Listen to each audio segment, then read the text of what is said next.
अस्सलामुअलैकुम। पेशे खिदमत है अमलियात की दुनिया। अगली कहानी। काले कबूतरों का एक मन खून। बाबा जी के पास अब कोई चारा नहीं रहा था कि वो महाराजा के दुश्मनों पर हमला करने के लिए कदम उठाएं। लिहाजा उन्होंने हवेली पहुंचते ही अपना सामान उठाया और उस मंदिर की तरफ रवाना हो गए जहां सारे काले आमिल मौजूद थे। आतूम और तिरतूश भी उनके साथ थे। नूरदीन ने भी साथ चलने की कोशिश की थी, मगर बाबा जी ने उसे हवेली में ही रहने का हुक्म दिया। मंदिर से एक कोस के फासले पर वीरान सी जगह थी। ये पहाड़ी का एक हमवार कता था जो 2 मील तक फैला हुआ था। जाबजा झाड़ियां उगी हुई थीं। वहां से मंदिर का कलिश दिखाई देता था। शाम का पहर था।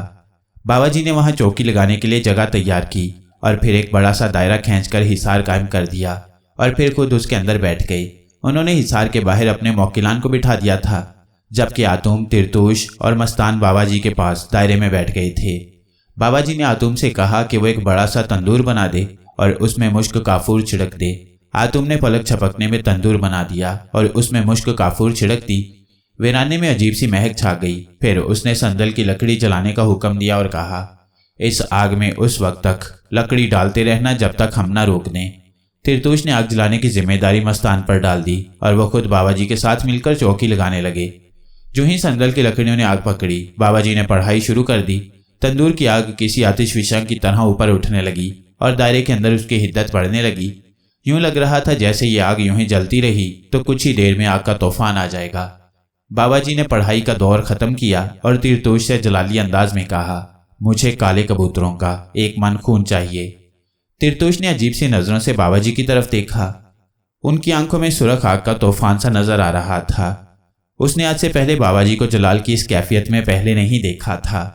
वो झट से गया और 10-15 मिनट बाद वापस आ गया। उसने बड़ा कनस्तर उठाया हुआ था। बाबा जी ने कुछ पढ़ने के बाद कनस्तर पर फूंक मारी और कहा, इसे अब आग में फेंक दो। बाबा जी ने आंखें बंद करके तिरतूश को हुक्म दिया, खुद आग के करीब ना जाना वरना जल जाओगे। खून को कनस्तर समेत ही फेंक दो। आतूम बाबा जी के इस अमल को समझता था। वो जानता था कि बाबा जी ने काफिर जिन्नात को मारने और उनकी ताकतें सलब करने के लिए अमल किया है। आतूम और तिरतूश, तुम दोनों हिसार से बाहर चले जाओ। मस्तान को भी ले जाओ, जब मैं आवाज दूं तब आना। आतूम और तिरतूश मस्तान समेत हिसार से बाहर चले गए और बाबा जी खुद आग के तंदूर के पास जाकर यूं बैठ गए जैसे आग तापने के लिए बैठे हों। वह मुसलसल पढ़ाई कर रहे थे और साथ आग पर फूंके मारते जा रहे थे। फिर वो खड़े हो गए और अपने दोनों बाजू फैलाकर यूं खड़े हो गए जैसे आग से गले मिलने के लिए उसे पुकार रहे हों। आओ काले बदबख्तो, आओ काफिरो, इधर आओ, आज मैं तुम्हें तुम्हारी आग से ही जला दूंगा। उनका ये कहना ही था कि वीरान खित्ते में जैसे भौंचाल आ गया। जिधर से मंदिर का कलिश दिखाई दे रहा था, स्याह चमगादड़ों का एक बहुत बड़ा गौल इस तरफ आने लगा। उनकी आंखें सुरख अंगारों की तरह दहक रही थीं। लंबी लंबी जुबानें भी सुरख थीं और उनसे खून टपक रहा था। वो चीखती हुई कह रही थीं, हम आ रही हैं, आज हम तुम्हारा खून पी जाएंगी। लेकिन उन बदबख्त स्याह चमगादड़ों की ये हसरत ही रही। वो जो ही हिसार के करीब पहुंची एकदम दीवानी सी हो गई। फिजा में एक अजीब सी सरांड उठी थी और इसके साथ ही तंदूर की आग कई 100 फुट तक बुलंद हो गई। आओ और मेरा खून पियो हरामजादियों। बाबा जी धाड़े तो स्याह चमगादड़ें दीवानगी में कहने लगी, निहाल शाह, हमें रास्ता दे दो, तुम्हें तुम्हारे रब का वास्ता। वो दीवाना वार हिसार के गिर्द चकराने लगी। ये सरांड काले कबूतरों के खून से पैदा हुई थी। स्याह चमगादड़ें जो दरअसल चुड़ैलें थीं, उन्हें यह सरांड बहुत भाती है। वो इसकी बू लेने के लिए दीवानी हो जाती हैं। बाबा जी ने अपनी अंजीर की पुरानी शाख को हिसार की तरफ किया और कहने लगे, इन्हें अंदर आने का रास्ता दे दो। बाबा जी का हुक्म पाते ही उनके मौकिलान ने हिसार के एक दरवाज़ा खोल दिया और दीवानी स्याह चमगादड़ें अपने भयानक और असल रूप में आ गईं। उनकी बस यही गलती थी, हिसार से बाहर उन्हें आग दिखाई नहीं दी थी। लिहाजा जो ही वो हिसार में दाखिल हुई, बाबा जी ने मौकिलान को हुक्म दिया, दरवाज़ा बंद कर दो। हिसार का दरवाज़ा बंद होते ही चुड़ैलें बेबसी के आलम में यूं आग में गिरने लगी जैसे ऊंचे ऊंचे पहाड़ों से कोई पत्थर गिरता है तो नीचे गिरता चला जाता है। चुड़ैलों का सारा गौल तंदूर की आग की नज़र हो गया और उसकी आग खून आशाम दरिंदे के साथ बेसब्री के साथ और बढ़ने लगी। उधर मंदिर में बैठे काले आमिलों को यह मालूम हो गया था कि काली चुड़ैलें निहाल शाह की चौकी की नज़र हो गई हैं। लिहाजा उन्होंने अपने जिन्नात को हुक्म दिया कि वो हिसार को तोड़कर निहाल शाह को उठा लें। काफिर जिन्नात का एक जत्था बाबा जी के हिसार की तरफ बढ़ा तो आतूम उन्हें देखते ही उठ खड़ा हुआ और तिरतूश से कहने लगा, मैं इनको जानता हूँ, ये नागर कबीले के जिन हैं। इनको मारना कोई मुश्किल नहीं है, आओ इनसे दो दो हाथ करें। नहीं आतुम, बाबा जी ने हमें मना किया हुआ है, तिरतुष ने कहा। वो इस बात पर नाराज होंगे, मुमकिन है हमारे लड़ने से उनका कोई अमल उलट पड़ जाए। मैं बाबा जी को समझा लूंगा, तुम अगर उनके साथ नहीं लड़ना चाहते तो ना लड़ो, मगर मैं इन्हें नहीं छोड़ूंगा। आतुम ये कहकर अपनी जगह से उठा और काफिर जिन्नात के जत्थे को देखकर ललकारने लगा, और फिर देखते ही देखते वो बर्फ की तरह उन पर टूट पड़ा। बाबा जी ने जो ही देखा कि आतुम उनकी इजाजत के बगैर जिन्नात से लड़ने चला गया है तो उन्हें बेतहाशा गुस्सा आया। वह जलाल के आलम में उठे और बेख्तियार होकर हिसार से बाहर निकल गई। बाबा जी ने जो ही हिसार से बाहर कदम रखा, तंदूर की आग यकदम बुझ गई और हर सू अंधेरा छा गया और चीखों पुकार शुरू हो गई। बाबा जी को जल्द ही अपनी गलती का एहसास हो गया था, मगर अब इसके सिवा कोई चारा नहीं था कि वो हिसार से बाहर आकर जिन्नात का मुकाबला करें। लेकिन बाबा जी के लिए खुलेआम आम जिन्नात का मुकाबला करना आसान नहीं था। इस दौरान तिरतुष और मस्तान ने उन्हें अपने घेरे में ले लिया और उनके गिर्द हिसार कायम करने की कोशिश की, मगर काफिर जिन्नात की भारी जमीयत ने वो हिसार तोड़ दिया और बाबा जी पर हल्ला बोल दिया। बाबा जी ने हालशा ने खुद को बचाने के लिए बेहद कोशिश की और तिरतुष को हिसार के अंदर दाखिल होने का इशारा किया, लेकिन तिरतुष ने उन्हें बताया कि हिसार के अंदर अब जाने का कोई फायदा नहीं रहा, क्योंकि तंदूर की आग बुझ चुकी है। ये सुनकर बाबा जी के चेहरे पर झुंझलाहट के तासुरात उभरे, लेकिन दूसरे ही लम्हे वो इंजीर की शाख को अपने इर्द गिर्द घुमाकर खुद को काफिर जिन्नात से बचाने की कोशिश करने लगे, मगर उनकी बढ़ती हुई तादाद की वजह से ज्यादा देर तक जमकर लड़ न सके। काफिर जिन्नात ने बाबा जी की टूटती हुई मज़ाहमत से फायदा उठाया और झट से उनकी छड़ी छीन ली, फिर उन्हें पकड़कर फिजा में गायब कर दिया। बाबा जी को यूं लगा जैसे वो किसी पहाड़ की चोटी से किसी गहरी तारीक खाई में गिरते चले जा रहे हों। वो खुद को बचाने के लिए हाथ पांव चला रहे थे। उस लम्हे वो किसी कलाम से भी इस्तेफादा न कर सकते थे। उनका सर चकराने लगा था और वो बेहोश हो गए। बाबा जी की आंख खुली तो उन्होंने खुद को बेबसी की हालत में पाया। उनके हाथ पांव बांध दिए गए थे और मुंह के अंदर भी कपड़ा ठूंस दिया गया था ताकि वो कोई इल्म न पढ़ सकें। उनके वहमो गुमान में भी ये बात नहीं थी कि काफिर जिन्नात उन पर गलबा पा लेंगे, लेकिन अपनी जरा सी जज्बाती गलती के बायस वो उनके हत्थे चढ़ गए थे। अगर वो हिसार से बाहर ना आते तो यकीनन अपने दुश्मनों पर गालिब आ जाते, मगर आतुम के गलत फैसले ने उन्हें भी हिसार से बाहर आने पर मजबूर कर दिया।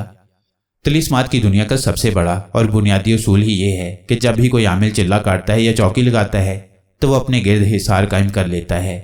हिसार क्या होता है और ये क्यों ज़रूरी होता है, इसके बारे में चंद इंतहाई अहम मालूमात पेश कर रहा हूँ। हिसार पुरस्रार नादीदा दुनिया और ज़ाहरी दुनिया के दरमियान एक गैर मरई दीवार कायम कर देता है। जब भी कोई इंसान मख्फी उलूम सीखने के लिए चिल्ला या मुराकबा करता है तो अपने मुर्शद या गुरु की इजाज़त या उसकी मौजूदगी में अपने गिर्द एक दायरा खींच लेता है और खुद उसके अंदर बैठकर अमल या वज़ाइफ अदा करता है। जब तक ये अमल या वज़ाइफ पूरे नहीं हो जाते वह शख्स हिसार से बाहर नहीं आता। बाज़ औक़ात कोई आमिल या रूहानी इल्म का माहिर शख्स मजलिस के दरमियान किसी पुरस्रार कुव्वत को जाहिर करने के लिए भी एक बड़ा हिसार खींच देता है ताकि वो गैर मरई मखलूक मजलिस में बैठे हुए लोगों को नुकसान न पहुंचा सके। अल्लाह ताला के इंतहाई बरगजीदा बंदों की ऐसी बेशुमार मिसालें हैं जो याद इलाही में मुस्तगरक रहती थीं, मगर वज़ाइफ से कबल अपने गिर्द हिसार कायम कर लेती थीं। इस बारे में बुजुर्गों का कहना है कि जब एक बरगजीदा शख्स वज़ाइफ का विर्द करता है तो उस पर ज़ाहरी और मख्फी दुनिया आश्कार हो जाती है। उसके इल्म की ताकत और लहरें उस मखलूक को तंग भी करती हैं और उन्हें ताकत भी देती हैं। मुसलमान जिन्नात कुरानी इल्म के विर्द और तलावत से ताकत हासिल करते हैं, लिहाजा इन हालात में अगर उस बरगजीदा शख्स ने अपने गिर्द हिसार कायम ना किया हो तो बाज़ औक़ात ताकतवर शैतानी कुव्वतें उसे तंग भी करती हैं। मुसलमान आमिलीन और अल्लाह के बरगजीदा बंदे कलाम इलाही की मदद से हिसार खींचते हैं, जबकि गैर मुस्लिम आमिलीन हिसार बनाने के लिए इंतहाई मकरू अशिया इस्तेमाल करते हैं। हिंदू और ईसाई आमिलीन अमलियात के दौरान जब हिसार कायम करते हैं तो अमूमन किसी नापाक जानवर के कूल्हे की हड्डी और उसका सफूफ इस्तेमाल करते हैं। उस हड्डी पर काले जादू के मंत्र फूंके जाते हैं। चूंकि हिंदू और ईसाई आमलीन का सारा इल्म ही काले इल्म पर मबनी होता है, लिहाजा उन्हें कोई भी चिल्ला काटने या अमल करने से पहले शैतान को खुश करना होता है। ये आमिलीन जानवर की हड्डी की मदद से एक दायरा नुमा लकीर खींचकर उसके अंदर बैठ जाते हैं और फिर जाप में लग जाते हैं। अमलियात और पुरस्रार दुनिया में हिसार के हवाले से ये बात बड़ी अजीब है कि जब कोई काले इल्म का पुजारी अपने गिर्द हिसार कायम करके खुद को बलाओं से महफूज कर लेता है तो उसका ये हिसार कोई भी मुसलमान अगर उसका ईमान पुख्ता है तोड़ सकता है, जबकि किसी बामल मुसलमान आमिल जो गैर शरई अहकामात बजा ना लाया हो या अल्लाह के नेक बंदे का हिसार तोड़ना काले जादू के पुजारियों की बस की बात नहीं। काले इल्म के पुजारी अपनी इस कमजोरी से अच्छी तरह आगाह होते हैं मगर शैतान उन्हें हिसार को मजबूत बनाने के लिए ज़्यादा से ज़्यादा मकरूह हरकत करने पर मजबूर करता है और उन्हें कायल करता है कि वो अगर फलां मकरूह हरकत करें तो उनकी शक्ति में इजाफा होगा। शैतान के ये बहकावे ही दरअसल काले इल्म के पुजारियों का धर्म होते हैं। हमारे बाबा जी हमेशा से चिल्ले और चौकी के पक्के थे, मगर इंसान तो खता का पुतला है, कभी ना कभी उससे गलती हो ही जाती है। सो नेपाली आमलों ने उन्हें हिसार से बाहर आने पर मजबूर कर ही दिया था। बाबा जी एक तारीख और इंतहाई बदबूदार जगह पर कैद थे। घुप अंधेरे में उन्हें अपने वजूद का कोई हिस्सा भी दिखाई नहीं दे रहा था। उस मुतअफ्फन माहौल में सांस लेना भी दोभर हो चुका था।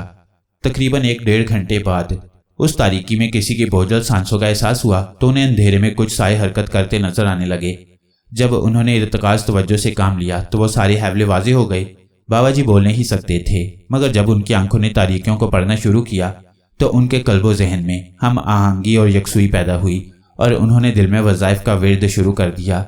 नूरी और नूरानी उलूम के माहिर आमलों पर खुदा का सबसे बड़ा फजल ही ये होता है कि मुसलमान होने के नाते उनके कल्बो जहन की इबादत भी कबूल होती है। उनके लिए ज़रूरी नहीं होता कि वो जिन उलूम का विर्द करना चाहते हैं उन्हें ज़ुबान से ही अदा करें। अगर वो कल्बो जहन में यकसुई के साथ वज़ाइफ अमलियात का विर्द करें तो उसके असरात ज़ाहिर होने लगते हैं। जबकि काले आमिलों के दिलों पर अल्लाह ताला कुफर का कुफर लगा देता है। उन्हें अपने अमलियात के लिए ज़ुबान चलानी पड़ती है। अगर किसी काले जादू के आमिल के मुंह में कपड़ा ठूंस दिया जाए तो उसका सारा इल्म बेकार हो जाता है। मुंह बंद होने की वजह से वो अपनी पुरस्रार कुव्वतों को पुकारने के लिए जाप नहीं कर सकता। बाबा जी जूं जूं दिल में वज़ाइफ पढ़ रहे थे, तारीकियों में उजाले पैदा होने लगे और हैरत अंगेज तौर पर वो रस्सियां ढीली पड़ने लगी जिनसे उनको बांधा गया था।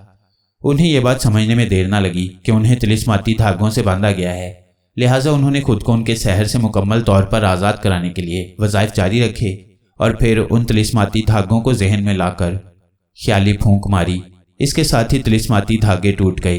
बाबा जी ने खुद को आज़ाद कराते ही सबसे पहले अपने मुंह से कपड़ा निकाल दिया और पूरे जलाल के साथ अंधेरे में चौकी लगाकर बैठ गए। तारीकियों में लहराते हुए साए बाबा जी को आज़ाद होते देखकर चीखो पुकार करने लगे। इसके साथ ही अजीब सी घंटियों की आवाज़ें सुनाई देने लगीं और फिर यूं लगा जैसे बहुत सारे लोग अश्लोक पढ़ते हुए उस अंधेरी कोठरी की जानिब दौड़े चले आ रहे हों। बाबा जी अब हर सूरत हाल से निमटने के लिए तैयार बैठे थे।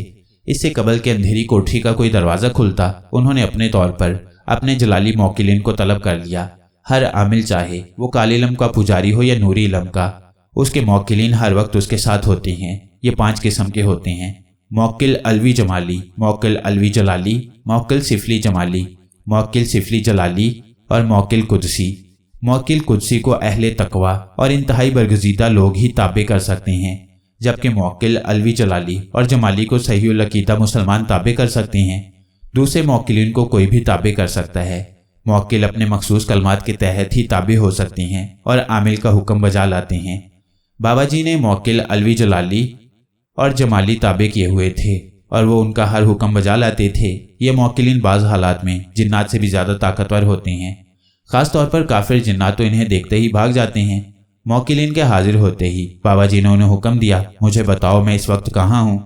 मौकिल अलवी जमाली ने कहर आलूद नज़रों से अपने गिरदोपेश में देखा तो उसकी नज़रें दीवारों को चीरती हुई दूर दूर तक चली गईं।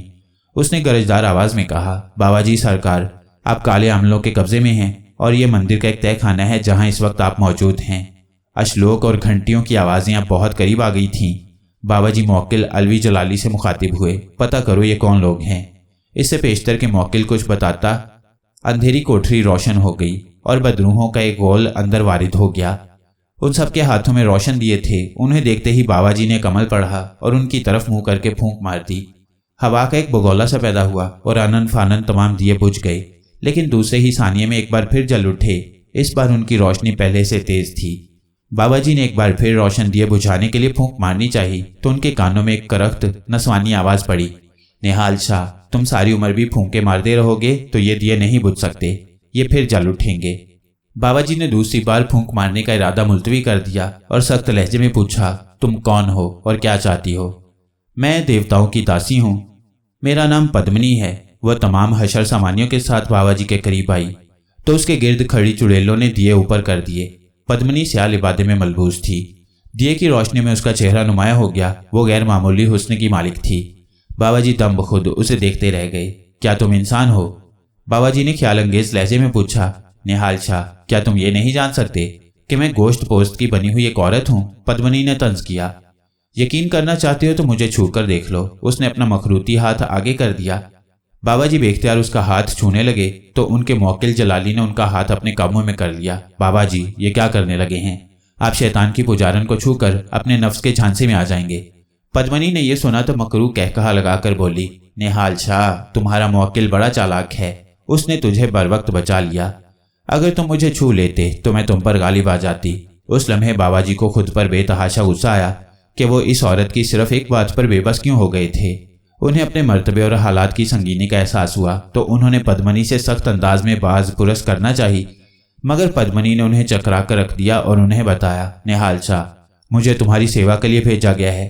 हमारे महान पुजारी चाहते हैं कि तुम उनके रास्ते से हट जाओ और खामोशी से अपने देश चले जाओ। अगर तुमने ये बात ना मानी तो वो तुम्हें यहाँ तरसा तरसा कर मार देंगे। बाबा जी बोले, मुझे तुम्हारी सेवा की जरूरत नहीं और ना मैं शैतान के पुजारियों के आगे झुक सकता हूँ। तुम अपने पुजारियों को ये बात बता दो कि निहाल शाह को कैद करना इस कदर आसान नहीं है। फिर उन्होंने अपने मौकिल से कहा, तुम जाओ और जाकर तिरतोश और आतूम की खबर लाओ। इस पर मौकिल जलाली कहने लगा, बाबा जी जिन्नात हमारी मदद नहीं कर सकेंगे। अगर उन्होंने मंदिर में घुसने की कोशिश की तो वो जलकर राख हो जाएंगे। बाबा जी को भी इस बात का एहसास हो गया कि जिन्नात पुरस्कार कुव्वतों के हामिल होने के बावजूद अपने कबाइल और माफूकुल फितरत अनासिर के पाबंद होते हैं।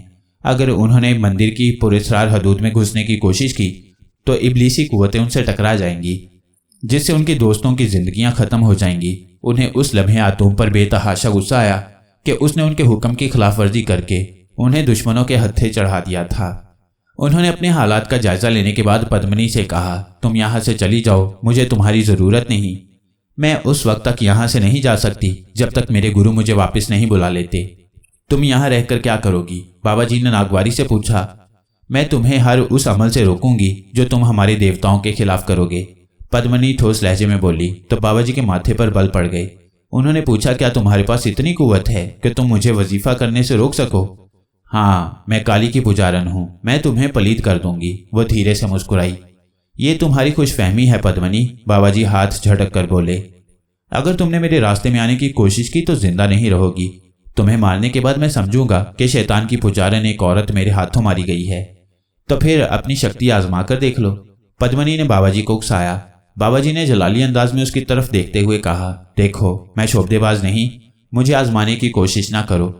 लेकिन पद्मिनी भी अपनी हिटकी पक्की थी। वह बाबा जी से चंद कदम के फासले पर धरना मारकर बैठ गई। उसकी चुड़ैलें उसके गिर्द हिसार बनाकर खड़ी हो गईं। बाबा जी के लिए अब चौकी लगाकर पद्मिनी के मुकाबिल बैठने के सिवा चारा न था।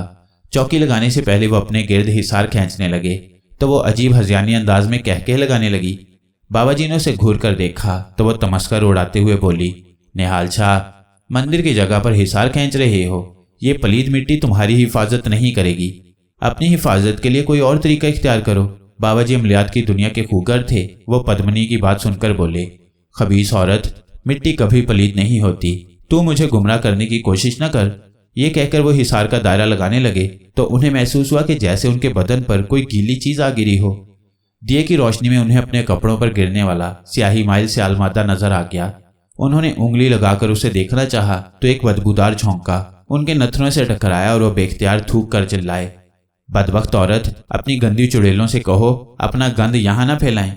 पद्मिनी ने जवाब में मकरू कहका लगाया और कुछ ना बोली। बाबा जी के सफेद कपड़ों पर चुड़ैलों ने अपना फुजला फेंक दिया था।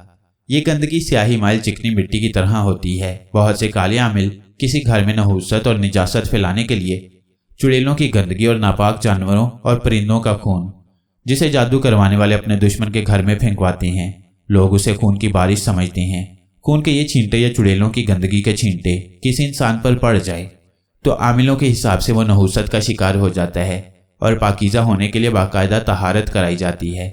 पद्मिनी ने बाबा जी पर बड़ा ओछा वार किया था, लिहाजा वो बेबसी से तिलमिलाकर रह गए, क्योंकि वो निजासत के बायस कुरानी आयात का विर्द नहीं कर सकते थे। नूरी इल्म के आमिलों को हर वक्त बावजू रहना होता है, दूसरी सूरत में उनका इल्म कमज़ोर पड़ जाता है।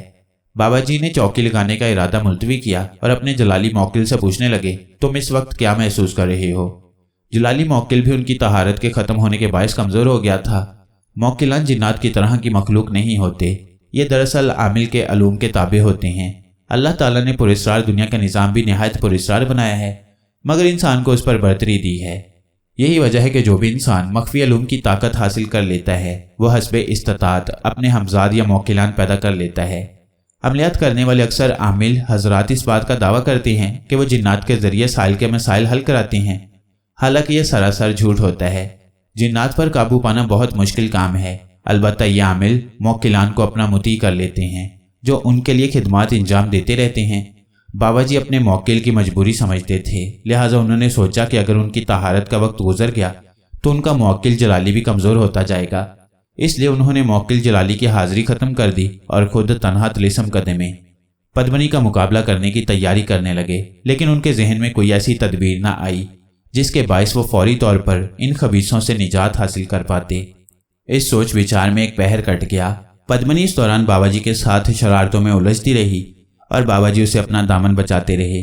अलबत्ता इस कश्मकश के बायस उन्हें चुलबुली और देवमालाई हुस्न की मालिक पद्मनी की कुर्बत गवारा लगने लगी थी, इसलिए कि पद्मनी ने अभी तक कोई ऐसी हरकत नहीं की थी जिससे उनकी जान को खतरा लाहिक होता।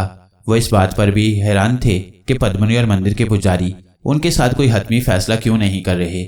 असूली तौर पर तो उन्हें अब तक बाबा जी को मार देना चाहिए था, मगर काफ़ी वक्त गुजर जाने के बावजूद वो बाबा जी से रियायत बरत रहे थे। हालांकि अब वो तिलिस्मी बंदिशों से भी आज़ाद हो चुके थे। बाबा जी ने इस बारे में बहुत कुछ सोचा, मगर उन्हें कुछ समझ न आई कि काले पुजारी उनके साथ क्या करना चाहते हैं। इस दौरान दूसरा पहर भी कट गया, लेकिन सिवाय पद्मनी के अभी तक कोई और शैतान उन तक नहीं पहुंचा था। बाबा जी अब अपने अंदर नकाहत भी महसूस करने लगे थे। अगरचे उन्हें अपनी भूख पर काबू था, मगर बदन में बढ़ती हुई नातवानी के बायस अपने दुश्मनों से मुकाबला करने में दुश्वारी महसूस कर रहे थे। बाबा जी ने अपनी कुव्वतों को मुजतमा किया और मुकम्मल यकसुई के साथ अमलियात पढ़ने लगे। लेकिन दूसरे ही लम्हे उन्हें जहनी तौर पर शदीद धचका लगा और ये इंकशाफ हुआ कि वह उलूम की पुरस्रार कुव्वतों से फैज़याब नहीं हो रहे। उन्हें महसूस हुआ जैसे उनकी दिल की तहारत भी ख़त्म हो गई है। वह सोचने लगे कि कहीं उनसे कोई ऐसी गैर शरई हरकत तो सरजद नहीं हो गई जिसकी वजह से गैबी ताकतें उनकी मदद नहीं कर रही। बाबा जी ने एक बार फिर यकसुई के साथ अपना मुहासबा किया तो उन्हें यह ख्याल तर्क कर देना पड़ा कि उनके उलूम की ताकतें जवाब दे चुकी हैं। ये उनका वाहमा था। हालांकि कुछ देर पहले ही उन्होंने तिलिस्मी धागों से निजात हासिल करने के लिए अलूम से इस्तिफादा किया था और अपने मौकिल को भी तलब कर लिया था। अगर उनके अलूम बेबस हो चुके थे तो वह तिलिस्मी धागों से निजात हासिल नहीं कर सकते थे और ना ही मौकिल जलाली को बुला सकते थे। आखिर अब उनके अलूम की ताकत ख़त्म क्यों हो गई थी? क्या चुड़ैलों की गंदगी के बायस वो नापाक हो गए थे और उनकी नहुसत के बायस गैबी ताकतों की पाकीज़गी ख़त्म हो गई थी? बाबा जी जूं इस बारे में सोचते उनका जहन उलझता चला गया। वो खुद को पद्मनी के सामने लाचार समझ चुके थे। उन पर अब भूख ने भी गलबा पा लिया था और वह नकाहत महसूस कर रहे थे। भूख के बायस उनकी यकसुई का अमल भी मुतासिर हो रहा था। एक बार उनके दिल में आया कि पद्मनी से कहकर खाने के लिए कुछ मंगवा लें, मगर उन्हें यह भी यकीन था कि अगर उन्होंने एक बार भी अपनी बेबसी का इतराफ़ कर लिया तो पद्मनी और काले पुजारी उन्हें जिंदा नहीं छोड़ेंगे। कई पहर गुजर चुके थे। बाबा जी भूख के हाथों बिल्कुल निढाल हो गए थे और अब करीब था कि वो बेहोश हो जाते कि अचानक पद्मनी और चुड़ैलें सरशारी के साथ झूमने लगीं। पद्मनी से बाबा जी की हालत छुपी ना रह सकी थी। वह झूमती नाचती कहके लगाती हुई उनकी तरफ बढ़ी और बाबा जी के बिल्कुल करीब जाकर बोली, निहाल शाह, तुझे तो भूख ने ही मार दिया है, हमारा मुकाबला क्या करोगे? बाबा जी ने अपने वकार को सलामत रखने की खातिर खुद को संभाला और बोले, पद्मनी, तुम और तुम्हारे काले पुजारी बड़ी जिल्लत आमेज मौत मरोगे। ये मत समझना कि मैं मर गया तो तुम जिंदा रहोगी। तुम्हारा हशर काले पुजारियों से भी बदतर होगा। जवाब में पद्मनी ने मकरूह कहका लगाया और अपनी चुड़ैलों के साथ बाबा जी को तन्हा छोड़कर कैद खाने से निकल गई। बाबा जी अब तन्हा थे। वो अपने बेकाबू जहन को आखिरी बार काबू करने के लिए जतन करने लगे। उन्हें एक उम्मीद हुई थी कि पद्मनी और चुड़ैलों के चले जाने से उनकी नहुसत अब कुछ देर के लिए टल गई होगी। लिहाजा उन्होंने जब खुद को संभालने के लिए वज़ाइफ का सहारा लिया तो कुदरत ने उनके बुझे चिरागों को रोशनी अता कर दी और बाबा जी की दिल की कंदीलें रोशन होने लगीं। वज़ाइफ ने उनकी रूह और बदन को हरारत मुहैया कर दी थी और कुछ ही देर में वो हैरत अंगेज तौर पर अपने अंदर तवानाई महसूस करने लगे। नहुसत के बादल छट गए थे। बाबा जी ने किसी ताखीर के बगैर अपने मौकिलान जलाली को तलब कर लिया। मौकिलान के हाजिर होते ही कैद खाने में हलचल सी मच गई और मंदिर में नामानूस सी घंटियां बजने लगीं। घंटियों के बजते ही पद्मनी अपनी चुड़ैलों के साथ कैद खाने में वारिद हो गई, लेकिन इससे कबल के वह हालात से आगाह होती बाबा जी ने अमलियात के जोर पर उसे बेबस कर दिया और मौकिलान ने उसकी चुड़ैलों को जलाकर राख कर दिया। बाबा जी ने पद्मनी को एक मौकिल के हवाले किया और कहा, तुम इस पर पहरा दो, अगर यह भागने की कोशिश करे तो इसका गला दबा देना। पद्मिनी की नजरों में हैरानी थी। वो एक औरत थी, मगर काले पुजारियों और देवताओं की दासी होने के नाते वो खुद को बेहद ताकतवर समझती थी। लेकिन अब उसे मालूम हो गया था कि उसके ये काले पुजारी और देवता किस कदर बेबस हैं। बाबा जी ने कुछ ही देर में मंदिर में तूफान बर्पा कर दिया था और आतूम और तिरतुष को भी मंदिर में बुलाने पर कादिर हो गए थे और उन्होंने रघुमल और नेपाली आमिलों को उनकी इब्लीसी कुव्वतों समेत जलाकर राख कर दिया था। बाबा जी ने यह कहकर पद्मिनी को जिंदा छोड़ दिया कि वो एक औरत पर हाथ नहीं उठा सकते। अब उन्हें इस बात की भी फिक्र नहीं थी कि पद्मिनी के पास अगर कोई पुरस्कार ताकत है भी तो वो उनका कुछ नहीं बिगाड़ सकती। बाबा जी ने मंदिर से बाहर आकर सबसे पहले गुस्ल किया और वजू के बाद नवाफिल अदा किए, अपने गुनाहों की मुआफ़ी मांगी। इसके बाद आतूम की खबर ली और अपनी नाराज़गी का इजहार किया, मगर जब आतूम ने मुआफ़ी मांग ली तो बाबा जी ने उसे मुआफ़ कर दिया। इस बार बाबा जी ने गांव में आते ही शादी कर ली। अब उन्होंने घरेलू जिम्मेदारियों से ओहदा बरआ होने के लिए ज़मीनों पर भी तवज्जो देनी शुरू कर दी। इस दौरान नेपाली दरबार से उन्हें बार बार बुलावा भी आता रहा था। 1 साल बाद अल्लाह ने उन्हें बेटा अता किया तो उन्होंने उसका नाम गुलशेर रखा। बेटी की पैदाइश के बाद बाबा जी एक बार फिर नेपाल चले गए और 3 महीने वहां रहने के बाद जब वापस आ रहे थे तो रास्ते में उन्हें पद्मिनी मिल गई। वो एक सुनसान इलाके में चिल्ला काटने जा रही थी। उसने बाबा जी को बताया कि वो काला जादू सीखने के लिए चिल्ले काट रही है। बाबा जी को उस पर बेहद गुस्सा आया और कहा, पद्मिनी, क्या तू काले पुजारियों की तरह शैतान की पैरोकार बनना चाहती है? पद्मिनी एक खूबसूरत औरत थी, मगर उसे पुरस्कार अलूम सीखने की लत पड़ गई थी। उसने बाबा जी से कहा, प्रभु, मैं उन अलूम को एक शर्त पर छोड़ सकती हूँ। शर्त क्या है? बाबा जी ने दरियाफ्त किया। आप मुझे अपने साथ रख लें और मुझे अपने अमलियात की तरबियत दें। यकीन करें मैं आपकी दासी बनकर रहूंगी। बाबा जी पद्मिनी की बातों में आ गए और उसे अपने साथ लेकर नमूलियाँ आ गए। पद्मिनी के लिए बाबा जी ने गांव से बाहर एक मकान बनवा दिया जहां वो रहने लगी थी। ये बड़ी अजीब बात है कि बाबा जी ने पद्मिनी को कभी भी इस्लाम कबूल करने की दावत नहीं दी थी और ना ही पद्मिनी ने इस्लाम कबूल करने में दिलचस्पी ली थी। बाबा जी ने पद्मिनी से उसके धर्म के बारे में कभी कोई बात नहीं की थी। अलबत्ता उसे अखलाकियात की तालीम देते रहे। गांव के लोग दबी जुबानों में कहते थे कि पद्मिनी ने बाबा जी को अपने प्यार के जाल में फांस लिया है। इस दौरान महाराजा नेपाल ने बाबा जी को नेपाल में बुला लिया और उन्हें कुछ अरसे के लिए वहां रहने के लिए कहा। बाबा जी 4-5 साल बाद नमोलियां लौटे तो इस बार वो अपने साथ खासी दौलत लेकर आए थे। उन्होंने ये दौलत अपने खानदान के अलावा पूरे गांव की तरक्की के लिए खर्च कर दी। पद्मिनी नमूलियां ही में रह रही थी। वो मंदिर में बाकायदगी से जाती थी। उसकी बाज़ हरकत से गांव के मुसलमान नाला थे। उन्होंने बाबा जी को बताया कि पद्मिनी मुसलमान औरतों को तवाहिम परस्ती में मुब्तला करती है और उनके मसाइल हल कराने के लिए माल बटोरती है। बाबा जी ने जब तहकीक की तो उन्हें मालूम हुआ पद्मिनी काला जादू सीखने के लिए कब्रिस्तान में भी जाती है, लेकिन कोई गुरु ना मिलने के बायस वो अभी तक किसी किस्म का इल्म हासिल नहीं कर पा रही। बाबा जी ने पद्मिनी को तलब किया और गांव वालों की शिकायत उसके सामने रखनी तो वो साफ मुकर गई। बाबा जी ने उस रात तिरतुष को पद्मिनी की जासूसी पर मामूर कर दिया। उसने बाबा जी को इतला दी कि पद्मिनी तागूती ताकतों के हसूल के लिए कोशा हैं। जाने क्या बात थी कि बाबा जी पद्मिनी को राह रास्त पर लाने के लिए संजीदगी इख्तियार नहीं कर रहे थे। अलबत्ता उन्होंने पद्मिनी पर वाज़े कर दिया था कि वो मुसलमान औरतों को तंग ना किया करे, वरना वो उसे सजा देंगे। पद्मिनी ने भी अंदाजा लगा लिया था कि बाबा जी उसके साथ सख्ती नहीं कर रहे, लिहाजा वो हट धर्म औरत और खुल गई और उसकी शरारतों ने गांव के मुसलमानों का नाक में दम कर दिया। बाबा जी पद्मिनी की शरारतों से बाखबर हो गए थे, लेकिन बदकिस्मती से उन्हीं दिनों महाराजा नेपाल एक बार फिर बीमार पड़ गया और उन्हें नेपाल जाना पड़ा। महाराजा नेपाल अब बूढ़ा हो चुका था। बाबा जी ने महाराजा से कहा कि वो वलीअहद को राज सिंहासन पर बिठा दें। लिहाजा शमशेर सिंह को महाराजा नेपाल बनाने के बाद बाबा जी नमूलियां वापस लौट आए। उनके आते ही पद्मिनी की शिकायतों का अंबार उनके सामने रख दिया गया। बाबा जी ने पद्मिनी के मामले में सख्ती करने का फैसला किया और उसे बुलाकर कहा, पद्मिनी, मैंने तुम्हारे मामले में बहुत नरमी बरत ली है। मेरा ख्याल था तुम शरारतों से बाज आ जाओगी, मगर तुमने मेरी राय से फायदा उठाकर गांव के लोगों की जिंदगी वबाल कर दी है। अब तुम ही कहो तुम्हारे साथ क्या सलूक करूं। बाबा जी की बात सुनकर पद्मिनी रोने लगी और मक्कर से बोली, बाबा जी, गांव वाले तो मुझसे जलते हैं और झूठ बोलते हैं। वो नहीं चाहते मैं जीवन भर आपकी दासी बनकर यहाँ रहूं, लेकिन अब तुम्हारा यहाँ रहना भी ठीक नहीं है। बाबा जी ने दो टोक कहा, बाबा जी, मैं आपसे अलग रहकर जी नहीं सकूंगी। पद्मिनी ने पैंतरा बदला और कहने लगी, अगर आपने मुझे अपने से अलग किया तो मैं आत्महत्या कर लूंगी। बाबा जी सोच में पड़ गए, फिर मैं क्या करूं? तुम अपनी शरारतों से बाज आ जाओ तो मैं तुम्हें यहाँ रख सकता हूँ। बाबा जी को पद्मिनी से गैर महसूस तरीके से लगाव भी था, लिहाजा उन्होंने अपने दिल की बात कह दी। ये सुनकर पद्मिनी का दिल बिल्लियों उछलने लगा और वो बोली, बाबा जी सरकार, मैं आपसे वादा करती हूँ, मगर आप भी अपना वादा करें। और मुझे अमलियात की ताकत बख्श दें। बाबा जी अब उम्र के आखिरी हिस्से में दाखिल हो चुके थे। गुलशेर के अलावा भी उनके बेटे और बेटियां थीं। उन्हें इस बात का क्लिक था कि उनकी औलाद अमलियात और ज्योतिष सीखने में दिलचस्पी नहीं ले रही थी। अलबत्ता उनके मुसलसल इसरार और सख्ती के बायस गुलशेर ने कुछ अलूम सीख लिए थे। बाबा जी चाहते थे कि उनके इल्म की कंदील रोशन रहे, लिहाजा उन्होंने पद्मनी से एक अजीबोगरीब वादा लिया। बज़ाहिर तो बाबा जी ने अपने इल्म को अपनी नस्लों तक मुंतकिल करने के लिए पद्मनी का सहारा लिया था, लेकिन उस लम्हे वो ये भूल गए थे कि जिस इल्म को वो पद्मनी तक पहुंचाना चाह रही हैं वो उनकी नस्लों को किन मसाइब से दोचार कर देगा। बाबा जी ने एक हिंदू और काले इल्म की पुजारन औरत का भरोसा करके बहुत बड़ी गलती की थी। बाबा जी ने पद्मनी से वादा लिया, पद्मनी मैं तुझे अमलियात का दरस दूंगा, मगर तुम वादा करो कि मेरे मरने के बाद तुम मेरे बच्चों तक इस इल्म को मुंतकिल करोगी। पद्मनी ने वादा कर लिया। बिल आखिर बाबा जी ने पद्मनी को अमलियात और ज्योतिष की तालीम देनी शुरू कर दी। 1 साल बाद उन्होंने पद्मनी को एक बड़े चिल्ले के लिए आमादा किया और उसे लेकर जंगल में चले गए। पद्मनी 1 हफ्ता तक वहां चिल्ला कशी करती रही।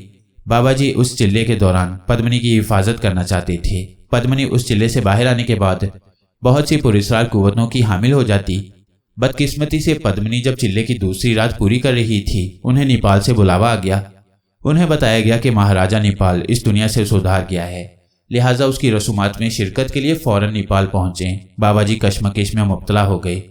बिल आखिर वो अपने 2 मोकिलान को पद्मनी की हिफाजत पर मामूर करके नेपाल चले गए। अब भी वो नेपाल पहुंचे ही थे कि उनके मोकिलान ने उन्हें इतला दी कि पद्मनी एक अमल को उल्टा पड़ने की वजह से तागुती कुव्वतों के हत्थे चढ़कर मर गई है और शैतानी कुव्वतों ने उसकी लाश के साथ बदसलूकी की है।